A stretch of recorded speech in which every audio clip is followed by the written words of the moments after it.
আজ যে রান্নাটা করব সেটা হলো আলু ঝিঙে পোস্ত। বাঙালির সবচেয়ে প্রিয় এবং সবচেয়ে চেনা একটা রান্না আলু ঝিঙে পোস্ত। সেটার জন্য আমাদের লাগবে হচ্ছে আলু। ডুমো ডুমো করে কেটেছি। এরকম এরকম করে আলু কাটবে। তোমরা ছোট কাটতে পারো, আর একটু বড় পিসও করতে পারো। আমি মাঝারি পিস করেছি, ডুমো ডুমো করে আলু কেটেছি। তার জন্য লাগবে হচ্ছে ঝিঙে। ঝিঙেটা বড় রেখেছি কেন, ঝিঙে তাড়াতাড়ি গলে যাবে। আলু সেদ্ধ সাথে ঝিঙে সেদ্ধ করতে গেলে ঝিঙে আর খুঁজে পাওয়া যাবে না, তাই ঝিঙেটাকে একটু বড় রেখেছি যাতে বোঝা যায় এটা আলু ঝিঙের পোস্ত। তার জন্য লাগবে হচ্ছে পোস্ত বাটা। আমি বেটে রেখেছি, শুধু পোস্ত বাটা, এতে কিচ্ছু দেবে না, না রসুন না কিছু। লঙ্কা আর পোস্ত, কাঁচা লঙ্কা, শুকনো লঙ্কা আর পোস্ত দিয়ে বাটবে শুধু। রসুন রসুন কিচ্ছু কিন্তু যায় না আলু ঝিঙে পোস্তয়, বা পোস্তর সেরকম কোনো রান্নায় চট করে যায় না। আচ্ছা, এতে থাকবে হচ্ছে 5 ফোড়ন আর শুকনো লঙ্কা। ফোড়নে দিতে হবে 5 ফোড়ন, শুকনো লঙ্কা, নুন। যদি কেউ মিষ্টি খায় তাহলে মিষ্টি দেবে, অল্প একটু চিনি দেবে যদি কেউ পোস্ততে চিনি পছন্দ করে। অনেকে পছন্দ করে না, তার জন্য চিনি দেবে না। যারা পছন্দ করে তাদের জন্য অল্প একটু চিনি দেবে। আর কিচ্ছু লাগবে না, খুবই সহজ রান্না।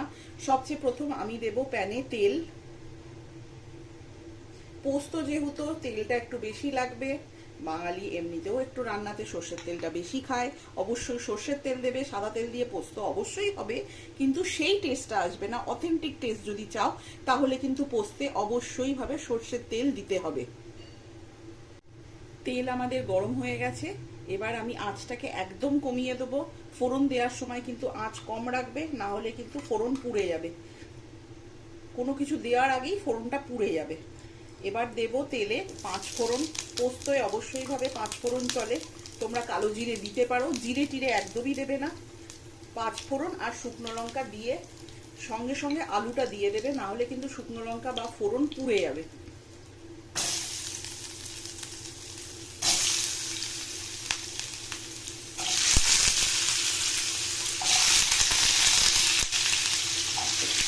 আলু দিয়ে দিলাম। এই সময় তোমরা কিন্তু অল্প একটু নুন দিয়ে দিতে পারো, তাহলে আলু কিন্তু ছিটকবে না। তেলে সব সময় একটু নুন বা একটু হলুদ দিয়ে দেবে, তাহলে কিন্তু আলু ছিটকবে না। মানে যে কোনো কিছু তেলে দেওয়ার আগে যদি নুন আর হলুদ দিয়ে দাও তাহলে কিন্তু তেলটা ছিটকবে না। আমি অল্প একটু নুন দিয়ে দিলাম যাতে তেলটা না ছিটকয়। এবার আলুটাকে আমি নাড়বো।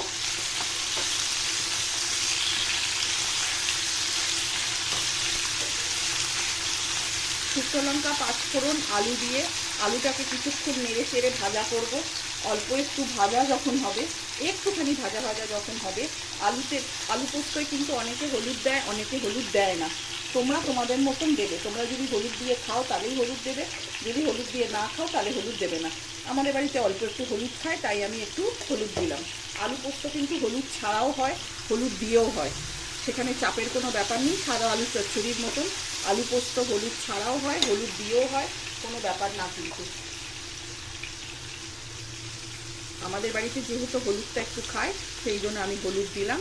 এবার হালকা হাতে এটা কিছুক্ষণের জন্য ভাজা ভাজা করব, অল্প একটু ভাজা ভাজা করব।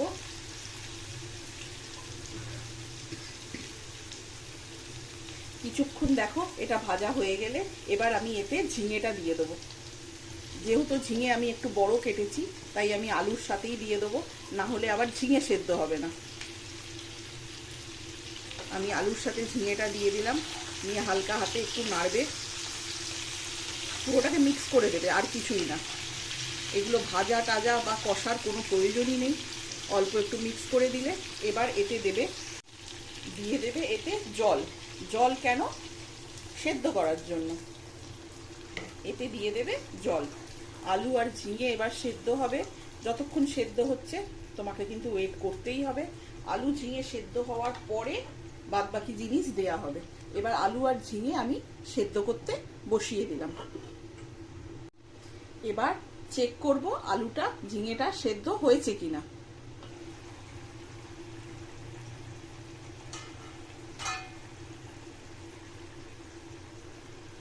আলু ঝিঙে আমার 2 সেদ্ধ হয়ে গেছে, দেখে নাও কিরম জল রেখেছি আমি।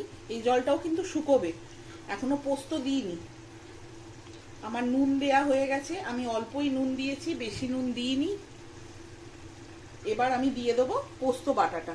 পোস্ত বাটা যতটা লাগবে পরিমাণ মতন ততটা দেবে, বেশি দেবে না আর কমও দেবে না, তাহলে কিন্তু কোনো টেস্টই আসবে না। পরিমাণ মতন পোস্ত বাটা দেবে। আমি পুরো পোস্ত বাটাটাই দিয়ে দিলাম, আমার হাফ বাটি মতন পোস্ত বাটা ছিল,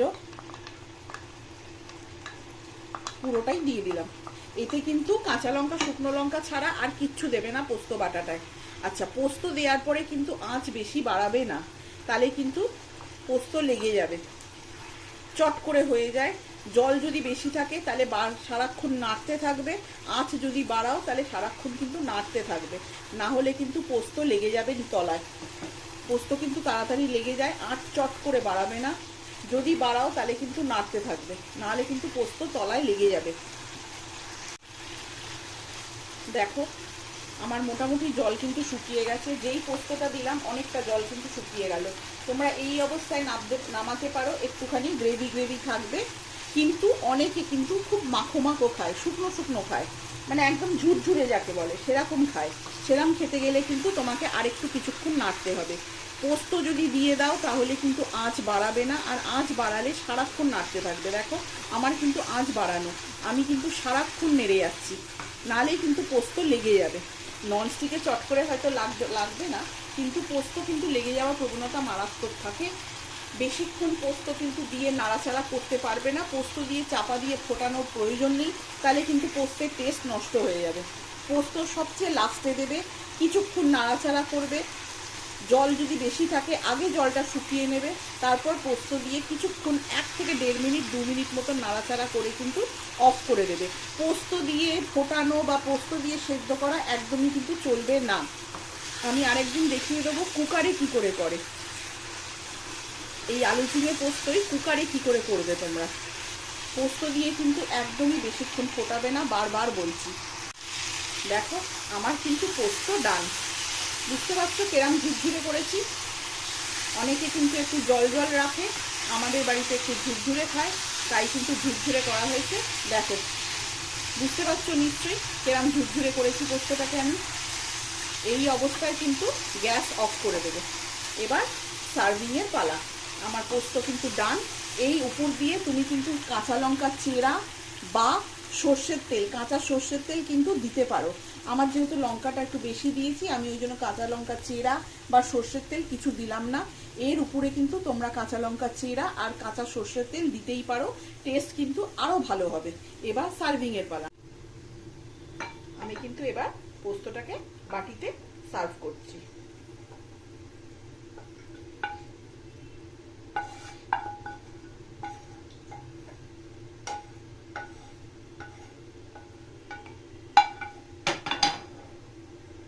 দেখো আমার কিন্তু পোস্ত ডান, আলু ঝিঙে পোস্ত। কিরকম শুকনো শুকনো কি সুন্দর হয়েছে দেখো। শুকনো শুকনো খেতে পারো তোমরা, একটু ঝোলো ঝোলো রাখতে পারো, যে যেভাবে খায় সে কিন্তু সেইভাবে বানাবে। জল শুকিয়ে নেবে, তারপরে পোস্ত দেবে, পোস্ত দিয়ে 1.5 থেকে 2 মিনিটের বেশি কিন্তু ফোটাবে না। আমার তৈরি হয়ে গেল আলু ঝিঙে পোস্ত। এবার যে যার মতন রুটি দিয়ে ভাত দিয়ে খেয়ে নেবে। তোমরা ট্রাই করে দেখতে পারো, ভালো লাগবে। Thank you.